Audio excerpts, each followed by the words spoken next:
Les funérailles du pape émérite Benoît XVI auront lieu jeudi 5 janvier 2023. Selon nos confrères du Figaro, sa dépouille sera visible à partir du lundi 2 janvier 2023 pour 3 jours. Il luttait contre la maladie depuis de nombreuses semaines.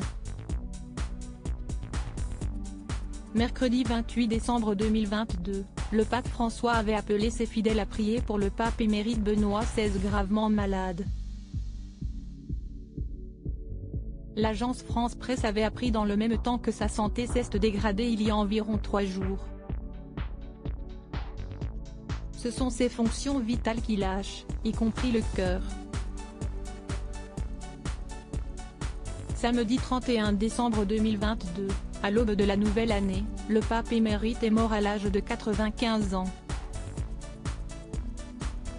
Les catholiques lui ont rendu hommage comme de nombreux chefs d'État d'ailleurs.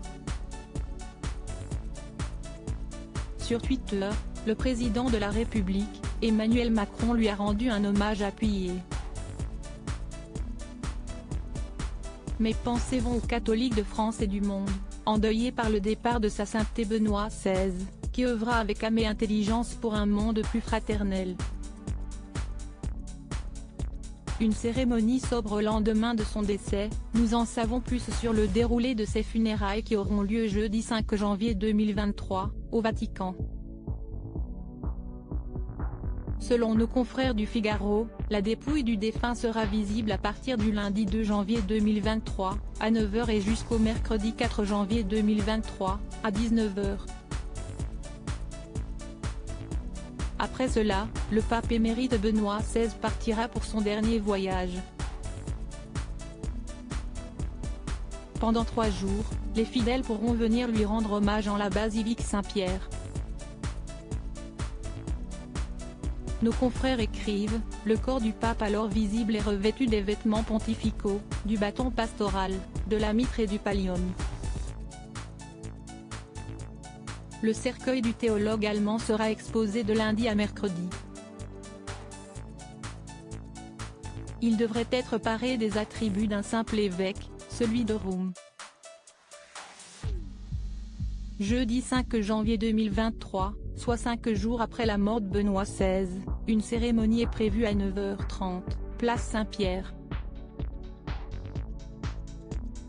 Le chef du service de presse du Saint-Siège, Matteo Bruni, a indiqué qu'elle serait solennelle, mais sobre. Benoît XVI avait renoncé à son statut de pape en 2013 à cause de problèmes de santé. Un épisode inédit dans la religion catholique en 600 ans de pontificat, ce qui avait posé des problèmes inédits au Vatican. Depuis 2013, le pape émérite vivait au monastère Mater Ecclesiae, sa résidence au cœur des jardins du Vatican.